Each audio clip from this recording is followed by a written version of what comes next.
बिस्मिल्लाहिर्रहमानिर्रहीम। अस्सलाम वालेकुम।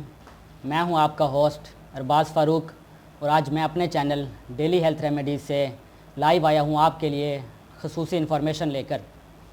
तो दोस्तों, मैं उम्मीद करता हूं कि आप सब लोग खैरियत से होंगे और साथ में आप मेरे चैनल को भी ज़रूर सब्सक्राइब करें और साथ में दिए गए बेल आइकॉन के बटन पर भी लाजमी क्लिक करें। दोस्तों, जैसा कि हम सब जानते हैं कि इस वक्त कोरोना वायरस पूरी दुनिया के लिए मसला बना हुआ है और इस वक्त पूरी दुनिया में तकरीबन 1 लाख से ज़्यादा अमवात हो चुकी हैं। तो आज हम आपको कोरोना वायरस के मुतालिक ख़ुसूसी इन्फॉर्मेशन फ़राहम करेंगे और ये इन्फॉर्मेशन हमें देंगे आज के हमारे ख़ुसूसी मेहमान जनाब डॉक्टर मुनव्वर इकबाल थईम साहब।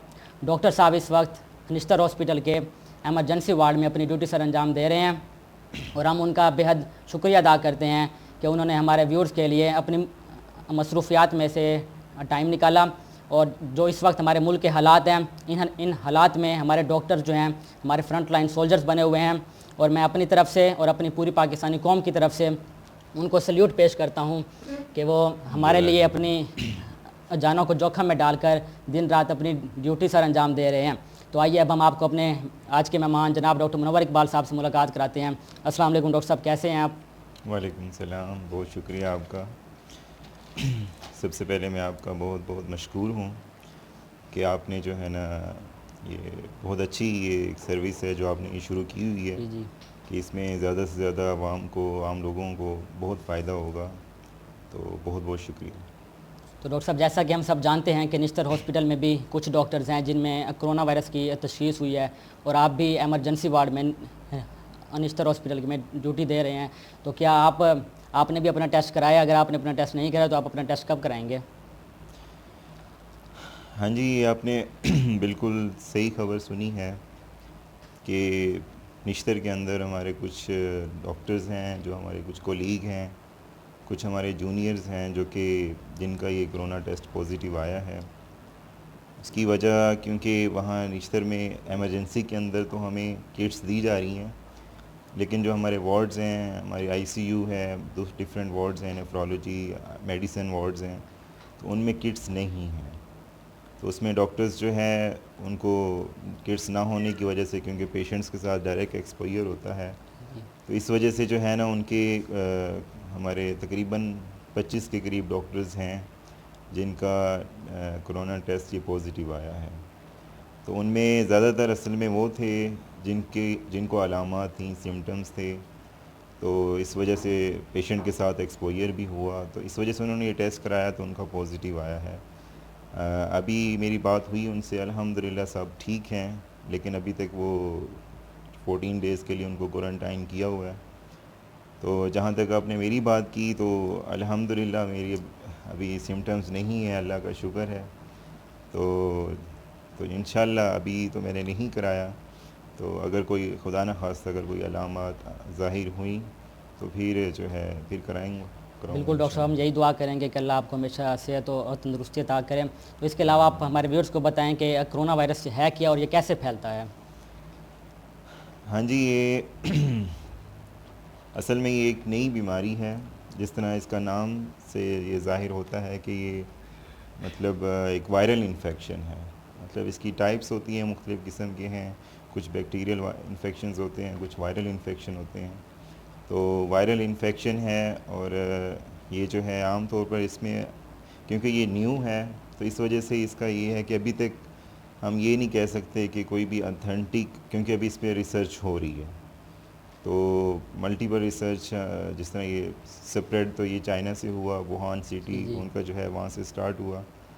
तो इसमें अब ये हम एक तो इसमें रिसर्च ये भी है कि ये जो बैट्स हैं, मतलब चिमगादड़, तो उसमें भी इसकी कुछ स्पीशीज़ कुछ जो है ना उसमें पाए गए हैं, मतलब ये जरासीम जो है उसमें भी पाए गए हैं। इसके अलावा दूसरे भी एनिमल्स हैं, पेंगोलियंस हैं दूसरे, उसमें भी ये इसके जरासीम मिले हैं।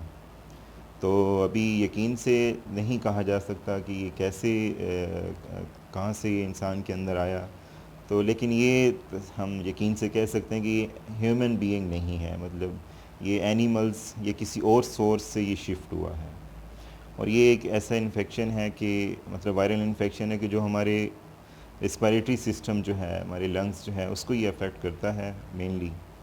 तो और इसका ज़्यादातर जो है ये मतलब ड्रॉपलेट इन्फेक्शन हमारी मेडिकल टर्म में इसको कहते हैं कि ये मतलब आप कह सकते हैं एयर के थ्रू ये फैलता है, मेनली जो है इसका एयर के थ्रू स्प्रेड है। लेकिन ये वाहिद वो वायरस है, ये मैं आपको बताना चाहूँगा कि ये कांटेक्ट से भी फैलता है। आमतौर पर जितने भी इन्फेक्शंस हैं वो स्पेशली वायरल इन्फेक्शन जो हैं, जो रेस्पिरेटरी इन्फेक्शंस हैं, वो हमारे स्नीजिंग के थ्रू, मतलब छींकने के थ्रू, कफ़ के थ्रू, खांसी के थ्रू फैलते हैं। लेकिन ये जो कोरोना वायरस है ये यू कैन से कि वाहिद वो इन्फेक्शन है जो कि टच से भी फैलता है, मतलब किसी के हैंड शेक से, हाथ मिलाने से या इस तरह मतलब गले मिलने से जो हमारे यहाँ है, तो इससे भी ये फैलता है। तो इसमें ये होता है कि आमतौर पर आपने क्वेश्चन किया कि फैलता किस तरह है, तो ये मतलब ये सारे इसके सोर्सेज हैं कि एयर के थ्रू, स्नीजिंग के थ्रू, कफ़ के थ्रू और कांटेक्ट के थ्रू फैलता है। तो जैसे हम किसी को हाथ मिलाएंगे तो कुछ लोगों ने ये भी पूछा कि फिर ये हाथ से ये लंग्स में कैसे जाता है।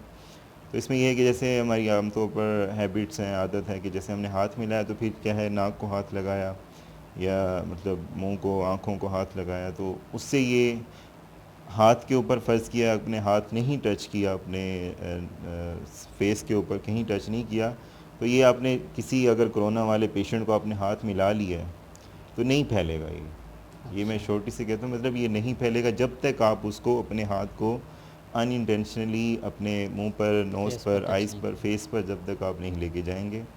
तो हमारी स्किन अल्हम्दुलिल्लाह अल्लाह ताला ने ऐसी बनाई है कि इसमें जितने भी इन्फेक्शंस हों, जितने भी मतलब ये specially corona virus, viral infections, ये मतलब हैंड के थ्रू ऐसा नहीं है कि हमारी बॉडी के अंदर चला जाए, तो ये हैंड से नहीं जाता।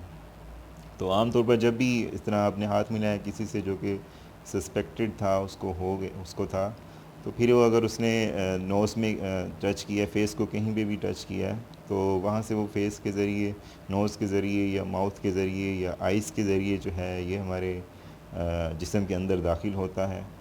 तो उसमें फिर ये है कि ये जो है इसमें हमारी जो स्किन है, जो नोज़ के अंदर या उसके अंदर इसके रिसेप्टर्स होते हैं हमारी बॉडी के अंदर, हमारी मतलब सेल्स हैं, एक यूनिट है हमारी बॉडी का, कि उसके अंदर फिर ये दाखिल होता है, उसके अंदर फिर ये मल्टीप्लाई करता है, फिर आगे हमारी लंग्स के अंदर इसका मेन जो इफ़ेक्ट है वो लंग्स के ऊपर, हमारे फेफड़ों के ऊपर होता है। ये इसका स्प्रेड है आमतौर पर। जी जी। तो इसके अलावा आप ये बताएं कि ये कोरोना वायरस कितना ख़तरनाक है, इसमें मरने के चांसेस कितने होते हैं और बच जाने के कितने चांसेस होते हैं? कि अगर किसी पेशेंट को कोरोना वायरस हो जाता है, किसी भी शख्स को कोरोना वायरस हो जाता है, तो उसमें कितने चांसेस हैं बचने के और मरने के? जी, ये आपने बहुत अच्छा सवाल किया है। तो आम तौर पर तो लोग जो है ना आजकल जिस तरह मीडिया के थ्रू ये फैलाया जा रहा है कि कोरोना कि बहुत ही ये डेंजरस है, ऐसा नहीं है। जो हमारी रिसर्च है, जो मेडिकल में है, वो यूँ है कि मतलब इससे जो डेथ रेट है वो जस्ट 1 to 2% है। मतलब आप कह सकते हैं कि अगर 100 पेशेंट है, 100 पेशेंट है, तो उसमें से डेथ जो है 1 या 2% को होगी। तो इससे ज़्यादा नहीं है, इसीलिए इसे डरने वाली बात नहीं है। आमतौर पर ये जो इसकी डेथ होती है, ये रिसर्च में मैं दोबारा यही कहूँगा कि ये तो जितनी भी चीज़ें अभी रिसर्च हो रही है इसके ऊपर ना, जी जी। तो ये कंफर्म हम नहीं कह सकते, लेकिन हमारे पास जो डाटा आया है उसकी बेस पे हम ये कह रहे हैं कि आमतौर पर जो जिनकी इम्यूनिटी कम होती है, मतलब जिस्म के अंदर मुदाफ़ती सिस्टम जिसका कमज़ोर होता है, या जिस तरह है कि ओल्ड एज हैं, जिनको जो डायबिटिक हैं, हाइपरटेंसिव हैं, ब्लड प्रेशर है, दिल के मरीज़ हैं, और जिनको सीओपीडी है, मतलब क्रोनिक जो है कोई लंग्स की डिज़ीज़ है, तो इसके उन पे ये अफेक्ट करता है। उन पे ये जो 1 to 2% है ये उन लोगों में आता है। बाकी जो हमारे चिल्ड्रन हैं, बच्चे हैं, मतलब इनमें ये ज़्यादा देखा गया क्योंकि उनकी इम्यूनिटी कम होती है, जी जी। तो इस वजह से जो है ना ये उनको अफेक्ट करता है, उनमें फैलता है। बाकी ये है कि हम ये भी नहीं कह सकते कि यंगस्टर्स को ये कुछ नहीं कहता, लेकिन यंगस्टर्स में भी ये है कि हमारे पाकिस्तान में जितना भी डाटा आया है कि इस वक्त जो है ना 5000 प्लस केसेस हैं, तो इसमें जो है तकरीबन 60% केसेस वो हैं जिनकी एज 20 से 50 के दरमियान है। 20 से 50 के दरमियान है। 20 से 50 के दरमियान आलमोस्ट 60% केसेस हैं। तो लेकिन अल्हम्दुलिल्लाह वो रिकवर भी हो रही हैं। तो इसमें ये है कि यंगस्टर्स के अंदर कम है चांस, लेकिन हम ये नहीं कह सकते कि 0% है। यंगस्टर्स के अंदर भी ये फैलता है, तो ज़्यादा जो है ना ये ओल्ड एज में होता है। डॉक्टर साहब, अगर यानी कि हमें कोरोना वायरस हो जाता है तो हमें उस सूरत में क्या करना चाहिए? इस वायरस की लाइफ कितनी है? अगर यानी कि हम 10 से 15 दिन क्वारंटीन में रहते हैं तो क्या हम इससे बच सकते हैं? हाँ जी। ये आपने ये सवाल किया कि अगर हो जाए तो हमें क्या क्या करना करना चाहिए। चाहिए? तो आमतौर पर ये रिसर्च ये है कि वायरल इन्फेक्शन अगर किसी को हो जाए तो इसका जो टाइम पीरियड है ये 14 डेज़ है। मतलब 14 डेज़ के अंदर अगर किसी लेट से किसी एक ह्यूमन बीइंग के अंदर ये एंटर हुआ है, तो ये अपनी सिम्टम्स को, अलामात को शो करने में, मतलब इसका जो इंक्यूबेशन पीरियड है, हमारी लैंग्वेज में इसको इंक्यूबेशन पीरियड कहा जाता है, तो वो इसका 14 डेज़ है। तो मतलब ये अलामात उसको ज़ाहिर होने में इसको 14 दिन आम तौर पर लगते हैं।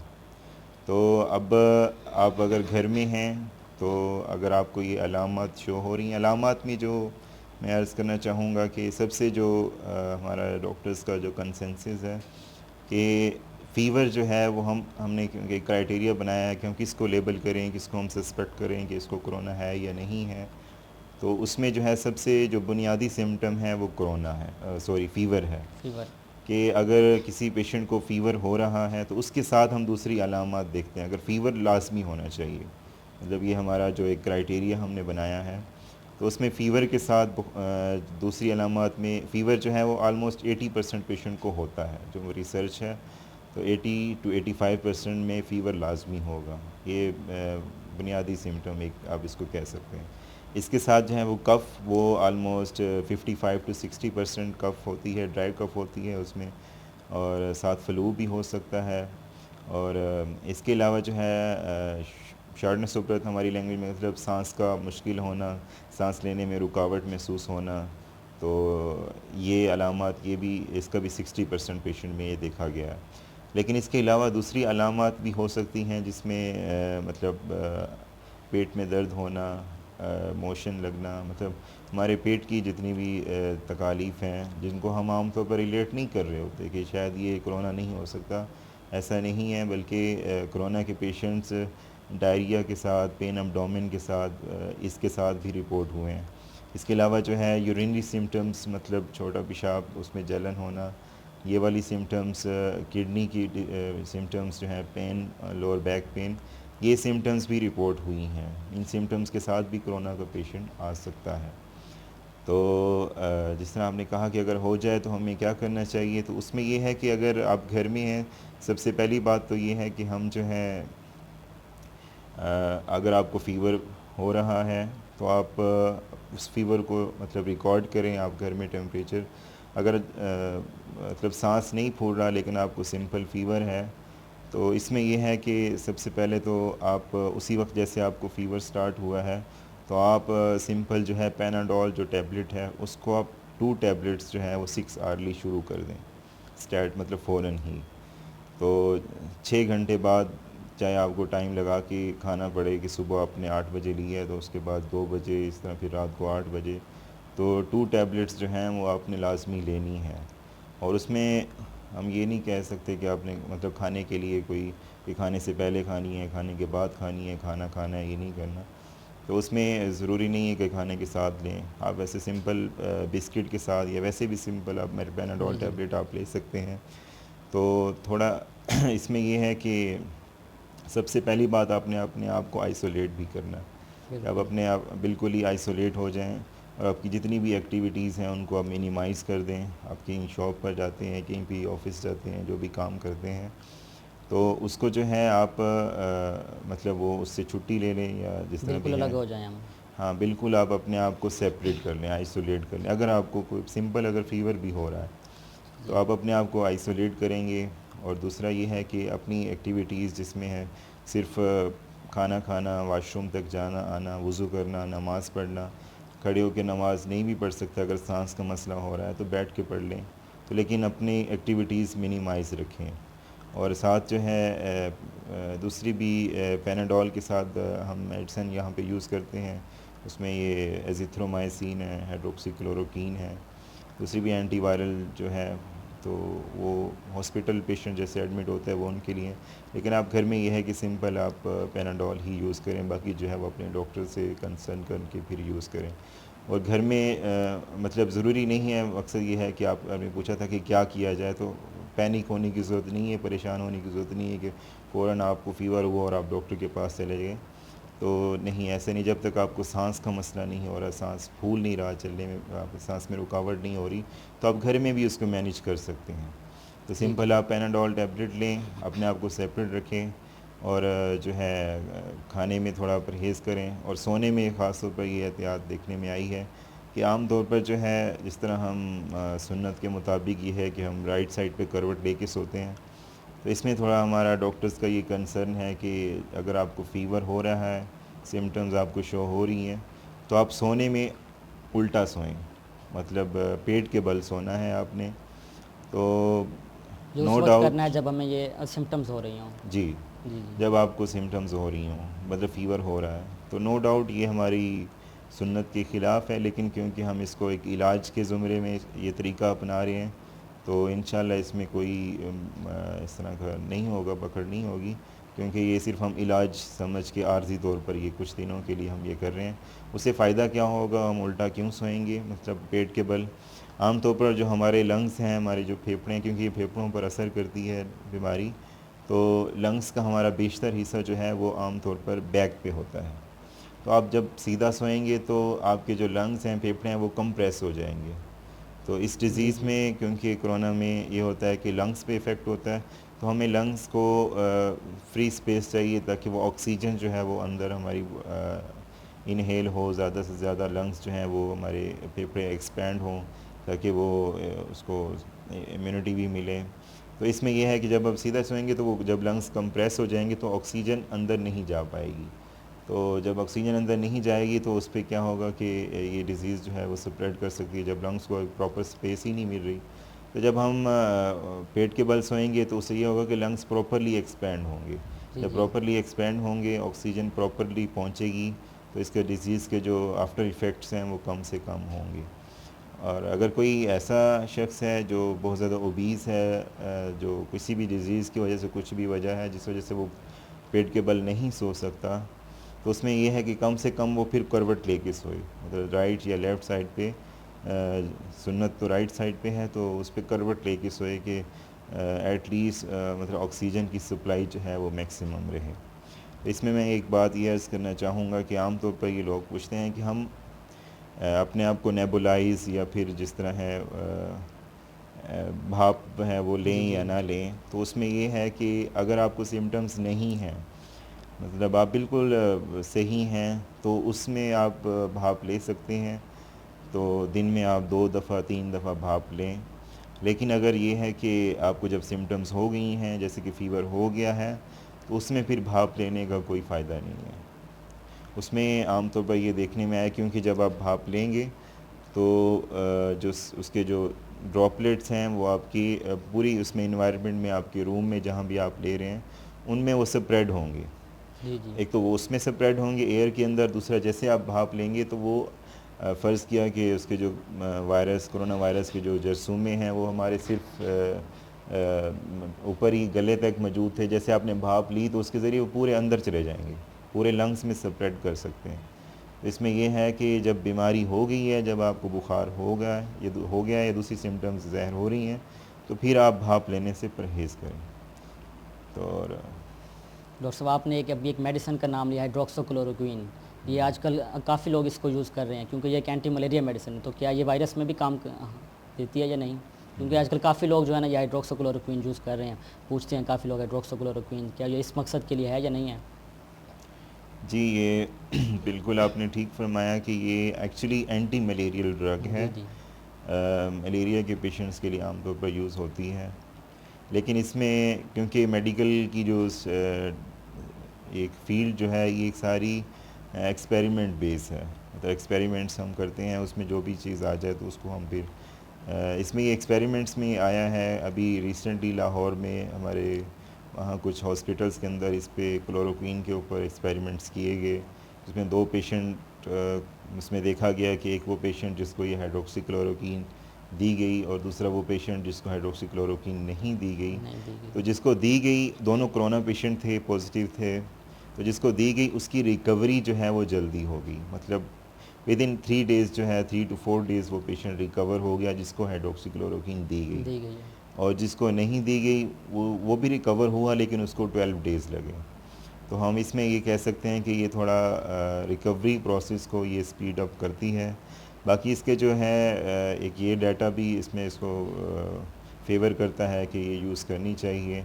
और दूसरा ये है कि ये जो इसके मैकेनिज़्म ऑफ एक्शन है, मतलब जो इसका ये वर्क किस तरह करती है, जो मेडिसिन है हाइड्रोक्सीक्लोरोक्वीन, आम तौर पर ये है कि ये हमारे बॉडी के अंदर जो सेल्स हैं जिस पर वायरस जाके अफेक्ट करता है, तो उस सेल्स की जो इन्वायरमेंट है आप कह सकते हैं, एक तो ये जो वायरस है जिस सेल पे जाके एक्ट करता है, बाइंड करता है जिस जगह पर, तो ये हाइड्रोक्सीक्लोरोक्वीन का काम ये है कि उस जगह को ये ख़त्म कर देती है।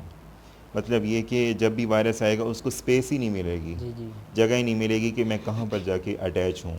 तो ऐसे हाइड्रोक्सीक्लोरोक्वीन, HCQ, ये सिमिलर जितनी भी ड्रग्स हैं इस फार्मूले में, तो ये उसके रिसेप्टर्स को बाइंडिंग जो साइट्स हैं उसको ये समझें एक किस्म से ख़त्म कर देती है। दूसरा इसका फंक्शन ये है कि जैसे ये हाइड्रोक्सीक्लोरोक्वीन हम लेते हैं तो सेल्स के अंदर जो उसका साइटोप्लाज्म है, अंदर जो मटेरियल है उसकी पीएच को ये चेंज कर देती है मेडिसिन हाइड्रोक्सीक्लोरोक्वीन, जो कि फेवरिज्म उसके लिए बेहतर नहीं होती कोरोना वायरस के लिए। जी जी। अगर कोरोना वायरस एंटर हो भी गया सेल के अंदर, लेकिन अगर उसकी पीएच उसके कंपैटिबल नहीं है तो वो उसमें सरवाइव नहीं कर सकता। तो एक ये डाटा भी है। दूसरे कुछ ममालिक ऐसे हैं जिस तरह भी हमने रिसेंटली सुनते रहे कि 200+ कंट्रीज़ में ये वायरस जो है वो फैल चुका है। कुछ कंट्रीज़ जो कि बचे हुए हैं जिसमें ज़्यादातर अफ्रीकन कंट्रीज़ हैं, उनमें ये जो HCQ, अब वो क्यों बचे हुए हैं उसमें एक रिसर्च ये भी आई है कि वो जो ममालिक हैं अफ्रीकन कंट्रीज़, उनमें मलेरिया बहुत है, ये जो इन्फेक्शन है मलेरिया का, तो वो लोग HCQ, हाइड्रोक्सीक्लोरोक्वीन ये बहुत यूज़ करते हैं प्रोफिलैक्टिकली, मतलब किसी को नहीं भी है बच्चे को वो खिला देते हैं ताकि इसको मलेरिया का बुखार ये ना हो, क्योंकि वहाँ पर ज़्यादातर डेथ्स जो हैं वो मलेरिया से ही होती हैं। तो जब वो ये एक रिसर्च ये है कि क्योंकि वो ये बहुत ज़्यादा यूज़ करते हैं HCQ, हाइड्रोक्सीक्लोरोक्वीन, में भी एक ये भी वजह हो सकती है कि उनके यहाँ कोरोना नहीं है। और डॉक्टर साहब आप हमें बताएं कि आजकल हम देखते हैं कि मुख्तलिफ़ जगहों पर स्कैनर मशीन्स अवेलेबल हैं, कि जैसा कि हम हॉस्पिटल के अंदर जैसे एंटर होते हैं तो वहाँ पर एंटर होने से पहले वो हमारा टेम्परेचर चेक करते हैं स्कैनर मशीन्स के थ्रू, और ऐसा ही हमारे एयरपोर्ट्स पर भी हो रहा है। तो क्या इसके ज़रिए हमें पता चल सकता है कि हमें कि उस शख्स को कोरोना वायरस है या नहीं है? तो क्या ये किस मकसद के लिए स्कैनर मशीन यूज़ की जाती हैं? जी, आपने ये सवाल किया स्कैनर मशीन, तो ये मैं पहले अर्ज़ कर चुका हूँ आपसे कि जो कोरोना वायरस है उसमें जो सबसे इम्पोर्टेंट जो बेसिक एक जो सिम्टम है वो फ़ीवर है। जी जी। तो टेम्परेचर, फ़ीवर, अगर फ़ीवर हो रहा है पेशेंट को तो फिर हम फर्दर उसके लिए वर्कअप कराते हैं, उसको देखते हैं, फर्दर क्वेश्चंस करते हैं। तो इसमें लेकिन इस वजह से, इस हवाले से जो स्कैनर मशीन है, तो इसमें सबसे क्योंकि बुनियादी चीज़ ही टेम्परेचर है, तो ये स्कैनर मशीन टेम्परेचर चेक करती है। तो आम लोग ये समझते हैं कि शायद ये स्कैनर मशीन टेम्परेचर चेक हो गया और टेम्परेचर वाले ने उसने ये कह दिया है कि आपको टेम्परेचर नहीं है, कोरोना नहीं है, तो हम बिल्कुल ही सेटिस्फाइड हो जाते हैं। तो ऐसा नहीं है। या फिर स्कैनर मशीन पे आ गया कि टेम्परेचर आपको है, तो उसने कह दिया कि भाई आपको कोरोना हो गया, तो ऐसा भी नहीं है। तो ये जस्ट जो है, मतलब ये टेम्परेचर चेक करने वाला एक आला है, आप इसको कह सकते हैं। तो अगर टेम्परेचर हो रहा है तो उसको फिर हम उस जोन में ले लेते हैं कि जिसमें हम फर्दर उसकी इन्वेस्टिगेशन कराते हैं। तो टेम्परेचर अगर हो रहा है तो उसको फर्दर हम क्वेश्चंस करते हैं उससे, उसको कफ भी है, साथ उसको सांस का मसला भी है। तो आप ये याद रखें कि ये स्कैनर मशीन जो है ये जस्ट जो है ये सिर्फ टेम्परेचर चेक करने के लिए है, लेकिन ये कन्फर्मेटरी नहीं है, ये 100% श्योर नहीं है कि ये टेम्परेचर इस पे आ गया है तो बस आपको कोरोना हो गया। जी जी। तो ऐसा नहीं है, बल्कि उसके तो फिर फर्दर टेस्ट हैं, जिस तरह हम आजकल हमारे पास लैब्स में हो रहा है कि थ्रोट स्वैब टेस्ट है, नेज़ल स्वैब टेस्ट है या फिर पीसीआर टेस्ट है, मतलब डिफरेंट एक मोडेलिटीज़ हैं, टेस्ट हैं। तो उससे ये आप कंफर्म करते हैं कि इसको कोरोना है या ये डिज़ीज़ है या नहीं है। उसमें भी फिर फर्दर आ जाता है कि उसमें उसकी सेंसिटिविटी क्या है। मतलब ये कि हमारे यहाँ जिस तरह यहाँ थ्रोट स्वैब हम लेते हैं, गले का टेस्ट करते हैं, अगर दूध उसका मतलब स्पूटम का टेस्ट होता है, तो इसमें ये है उसकी सेंसिटिविटी भी मैटर करती है। सेंसिटिविटी जिस तरह हमारे थ्रोट स्वैब है उसकी सेंसिटिविटी 33%। इसका मतलब ये है आम लैंग्वेज में कि वो जो है जो आम तौर पे हमारे यहाँ पाकिस्तान में, हमारे यहाँ निश्तर में हो रहा है कि सिर्फ 33% जो है, मतलब अगर 100 पेशेंट आपको आम लैंग्वेज में ये 100 पेशेंट हैं सारे, सपोज़ कि कोरोना की हैं 100 पेशेंट, तो ये जो हमारे पास लैब्स में टेस्ट हो रहे हैं वो जस्ट 33 पेशेंट को डिटेक्ट करते हैं। 70 इसके अलावा जो बाकी आलमोस्ट जितने भी हैं तो उन 67 तो उनको ये डिटेक्ट ही नहीं कर पाता। अच्छा। तो अगर हम ये कहें 100 पेशेंट हमने सारे को सपोज कोरोना के थे तो 33 में पॉजिटिव आएगा, 67 को वो नेगेटिव डिक्लेयर कर देगा। तो इस हवाले से जो है ना थोड़ी एहतियात ज़रूरी है। तो स्पेसिकली स्कैनर को हम ये ना समझें कि बस ये टेस्ट में ये इसमें मैं चेक हो गया हूँ, ये स्कैन मुझे कर लिया तो बस मुझे अब कोरोना है या नहीं है। इसकी बेस पे ये समझना, इसकी बेस में ये स्प्रेड करना, लोगों को बताना, ये बिल्कुल गलत है। ऐसा नहीं है, बल्कि उसके लिए फ़र्दर टेस्ट हैं, उसमें उसकी भी फिर सेंसिटिविटी देखी जाती है कि वो आया कि उसमें वो सेंसिटिव है, मतलब उसको लिया किस तरह गया, सैंपल किस तरह यूज़ हुआ। या डिफरेंट ब्लड टेस्ट है जिसमें पीसीआर टेस्ट है, उसकी सेंसिटिविटी, मतलब उस सेंसिटिविटी यू कैन से कि उसकी एक्यूरेसी, उस टेस्ट की एक्यूरेसी कितनी है। तो उसमें जो पीसीआर टेस्ट है वो हमारे पास वो मोस्ट रिलायबल भी है, उसकी एक्यूरेसी जो है वो सबसे ज़्यादा है। तो मतलब ये डिफरेंट टेस्ट की मोडेलिटीज़ हैं। तो ये इसमें जो स्कैनर मशीन है ये सबसे बेसिक चीज़ है, लेकिन ये इस पे पूरा रिलाई नहीं करना कि बस इसी की बेस पे है। तो आजकल जैसे इस वायरस की वजह से काफ़ी लोग साइकोलॉजिकल भी हो चुके हैं, साइकोलॉजिकल शिकार हो चुके हैं, यानी कि साइकी का शिकार हो चुके हैं। तो उसमें ये है कि हर बंदा जो है ना, जिसको आजकल ये खांसी वगैरह होती है या ज़ुकाम वगैरह होता है, वो ये समझता है कि मुझे अब कोरोना हो गया, क्योंकि इस वक्त ये पूरी बीमारी जो है हर वक्त हर तरफ फैली हुई है। तो इस पर आप क्या कहेंगे कि लोगों को क्या करना चाहिए, अपने माइंड को रिलैक्स रखना चाहिए, क्या कहेंगे आप? हाँ जी, ये बिल्कुल ऐसा ही है हमारे पास, क्योंकि हम इमरजेंसी में वहाँ निश्तर में हैं। तो ये हॉस्पिटल जो है कि लोअर साउथ पंजाब का ये सबसे बड़ा हॉस्पिटल है।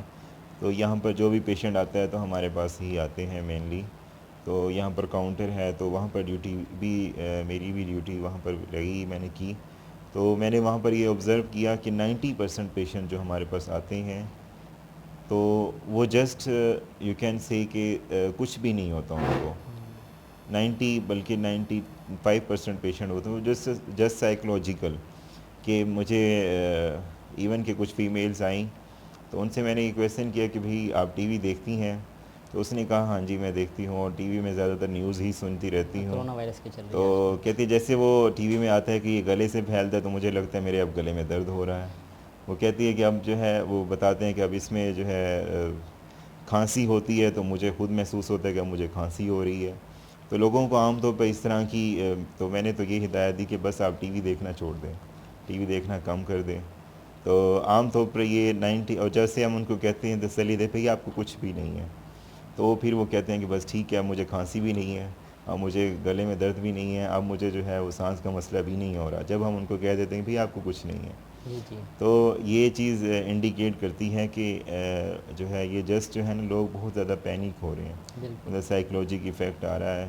तो लोग इस बारे में, क्योंकि एक न्यूज़ फैली हुई है, तो मैं आपको ये अर्ज़ कर दूं कि मतलब इसका अभी आपने सुना होगा न्यूज़ में कि ईरान के अंदर जो है, क्योंकि कुछ कंट्रीज़ हैं जिसमें ये ज़्यादा स्प्रेड हुआ है, तो ईरान में एक फ़ीमेल थी जिनको कोरोना पॉजिटिव आया और उसकी एज थी 103 years, 03 years. 100 plus she was old. तो शी रिकवर्ड, मतलब उसको कुछ भी नहीं हुआ, बिल्कुल सही हो गई। उससे जब इंटरव्यू लिया गया तो उसने यही कहा कि मैंने अल्लाह ताला से यही दुआ की कि भाई ये कोरोना क्या चीज़ है, एक ऐसी मखलूक जो नज़र ही नहीं आती। बिल्कुल। ए मेरे अल्लाह तू सबसे बड़ा है, तू जो बेशक। है तू, बेशक। मैंने इतने साल ज़िंदगी गुजारी है और इतनी बीमारियां मुझे आईं, डिजीज़ आई, मैंने उनका मुकाबला किया, तो एट लीस्ट या अल्लाह मैंने इससे नहीं मरना, तो इससे मुझे कुछ नहीं होगा। तो असल बिलीव जो है ना यही है कि अल्लाह पर यकीन है। दूसरा ये है कि हम ख़बरों पर, न्यूज़ पर, दूसरी चीज़ों पर, उस पर हम ज़्यादा तवज्जो ना दें, बल्कि ये है कि जिसने पहले अर्ज़ किया कि इसके लिए फ़ीवर होना ज़रूरी है, तो इसके लिए हमें पैनिक होने की, परेशान होने की ज़रूरत नहीं है। और उसमें भी मैंने ये अर्ज़ किया कि जस्ट 1 to 2% इसका डेथ रेट है। जी, जी। तो आप देखें कि कितने लोग हैं वो सेहतयाब हो चुके हैं। यानी कि 98% इस वायरस से यानी कि लोग सेहतयाब हो जाते हैं। हाँ जी, जस्ट 1 से 98%। 2% डेथ हाँ, रेट है। 1 to 2% है, उसमें भी स्पेशली कोरोना के साथ दूसरी कोमॉर्बिडिटीज़, मतलब दूसरी डिजीज़ अगर उस जी, जी, पेशेंट को बिल्कुल है। साथ होती है, तो उस वजह से ये इफ़ेक्ट होता है। अदरवाइज़ जो है ना ये मतलब इतना, जितना इसको बढ़ाया गया है, बताया गया है, इतना ये ख़तरनाक नहीं है।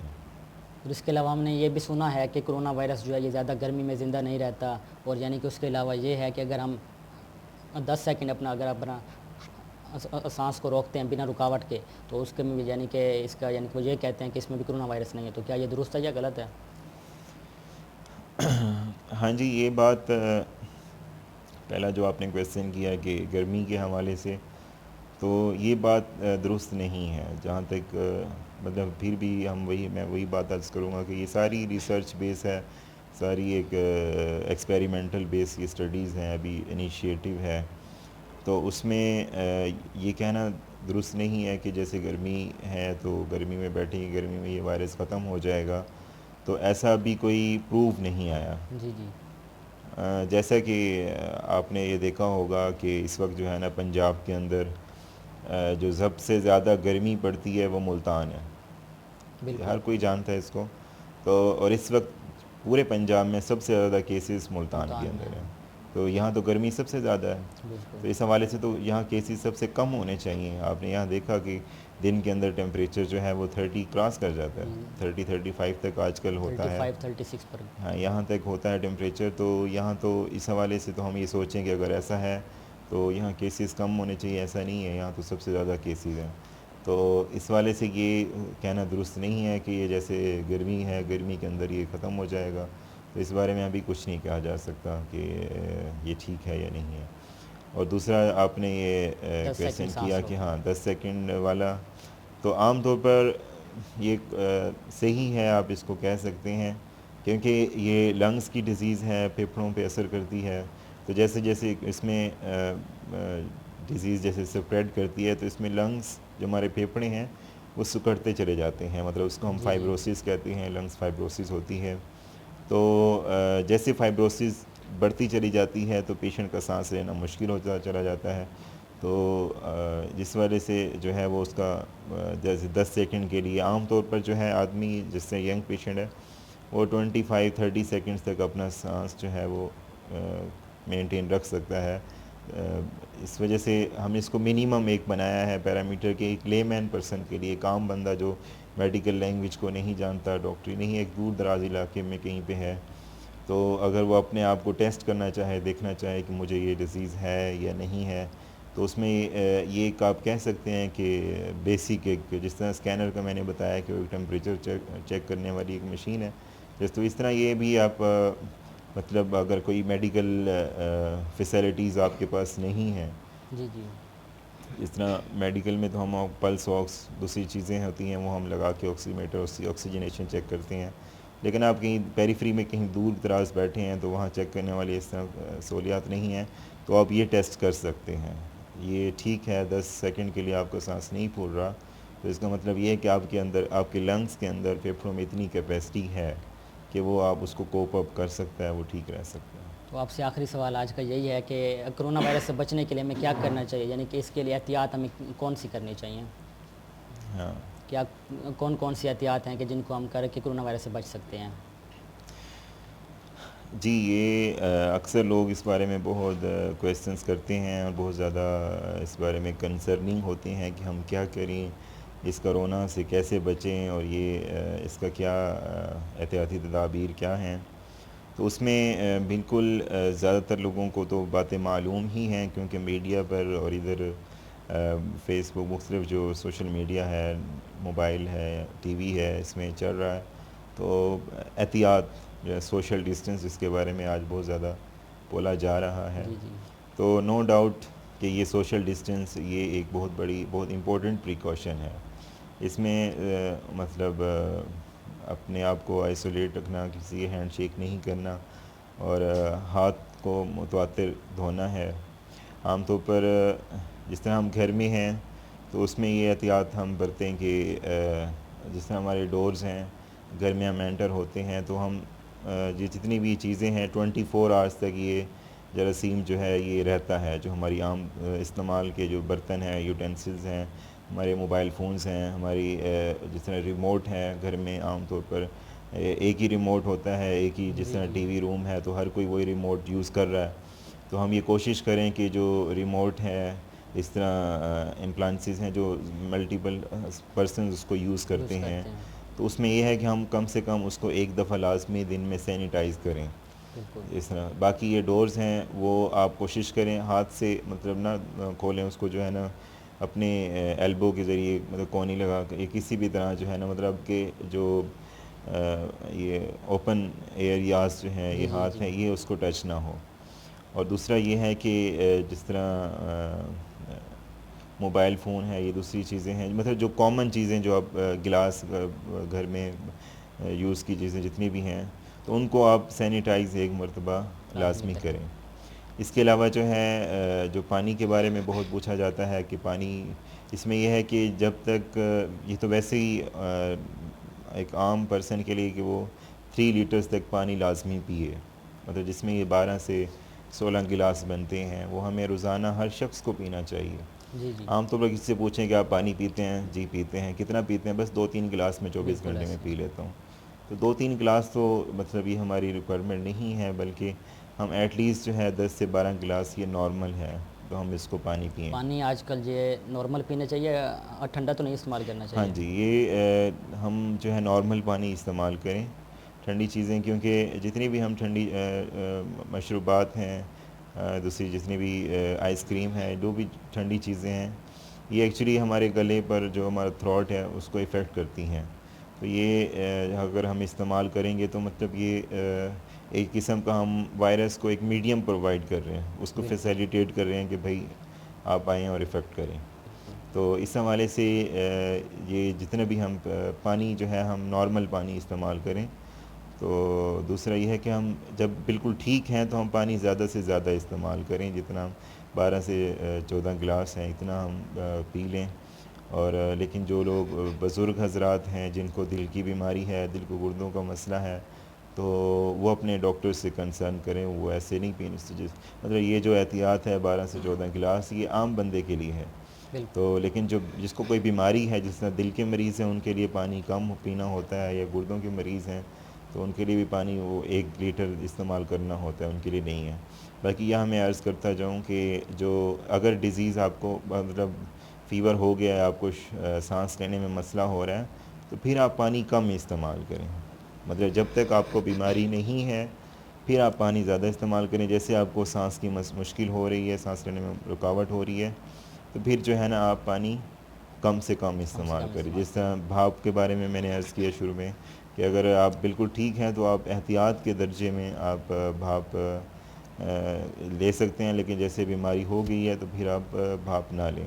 जी इसी जी तरह पानी के बारे में है कि जब तक आप बिल्कुल सही हैं तो पानी इस्तेमाल करें, लेकिन अगर आपको सांस लेने में मुश्किल हो रही है तो फिर आप भाप पानी जो है वो कम इस्तेमाल करें। बाकी आप जो है खाने में जिस तरह है उसमें ये है कि जितने हमारे सिट्रस फ्रूट्स हैं, मतलब जिसमें हमारे यहाँ आजकल जिसका मौसम है कि स्ट्रॉबेरी है, जी जी अनानास है, पाइनएप्पल मतलब इसमें आ गया, और ऑरेंज ये है, लेमन है, मतलब ये सिट्रस जी फ्रूट्स जी इनको हम कहते हैं, इनका हम इस्तेमाल करें, इनको वैसे यूज़ करें, जूस बना के इस्तेमाल करें। इसके अलावा जो है हमारे सुन्नत हमारे आप सल्लल्लाहु अलैहि वसल्लम ने बताया है, जिसमें कलवंजी है उसका इस्तेमाल करना, आप हर खाने के साथ उसको इस्तेमाल कर सकते हैं। और सिरके का इस्तेमाल करना है, शहद का इस्तेमाल है। तो आप सल्लल्लाहु अलैहि वसल्लम ने शायद फरमाया कि शायद हर बीमारी से शफा है। तो इसमें आप बेशक, शहद सुभान को अल्लाह। नीम गर्म पानी में मिला के 1 चम्मच जो है आधा गिलास ले लें, उसमें 1 चम्मच शहद मिक्स कर लें और उसको आप दिन में 2 से 3 दफ़ा इस्तेमाल करें। तो ये भी बहुत ही इफ़ेक्टिव है, आपकी इम्यूनिटी जो हमारे अंदर बेशक, है उसको बेशक। ये बहुत स्ट्रॉन्ग करता है शहद जो है, इस तरह कलवंजी है। और इसके साथ जो है बाकी मैं आखिर में ये अर्ज़ करूँगा कि ये बीमारी जो है ये एक अल्लाह की तरफ से अज़ाब है। बेशक, बेशक। मतलब ये जो नॉन मुस्लिम हैं, अगर हम उनके बारे में कहें, ये आता है कि उनके लिए अज़ाब है और मुसलमानों के लिए ये आज़माइश है। तो कभी भी हालात का मुकाबला हालात से हम नहीं कर सकते, हालात का मुकाबला हम हमेशा आमाल से करें। तो इसमें मैं ये अर्ज़ करूँगा कि हम जितना भी परहेज़ कर लें, एहतियात के दर्जे में हम लाज़मी ये चीज़ें इस्तेमाल करें, लेकिन हमारा बिलीफ़ जो हो वो सिर्फ़ अल्लाह की ज़ात पर हो। बेशक। कि जो है इसमें मैं अर्ज़ करूँगा कि हम अपने जो अकायद हैं जिसमें नमाज है उसको हम 5 वक्त नमाज अपनी पढ़ें। वो एक पूरा एक अमल है, मतलब जिस तरह इसमें जितनी भी एहतियातें हम बताते हैं कि मल्टीपल आप हाथ धोएँ, 20 से 30 सेकंड आप अपने हाथ धोएँ और मुँह हाथ धोएँ। तो इसमें वज़ू करते हैं हम, उसमें दिन में आप 5 दफ़ा वज़ू करते हैं, तो इसमें ये चीज़ें आ जाती हैं। तो ये वज़ू करना है। इसके साथ जो है दुआओं का एहतमाम करना है, सुबह बेशक। शाम की दुआएं हैं कि आप सल्लल्लाहु अलैहि वसल्लम की बताई हुई हैं, कि हमारा यकीन है कि आप सल्लल्लाहु अलैहि वसल्लम की जो सुन्नत दुआएं हैं अगर हम उस पर अमल करेंगे तो हमें कुछ नहीं होगा। इस तरह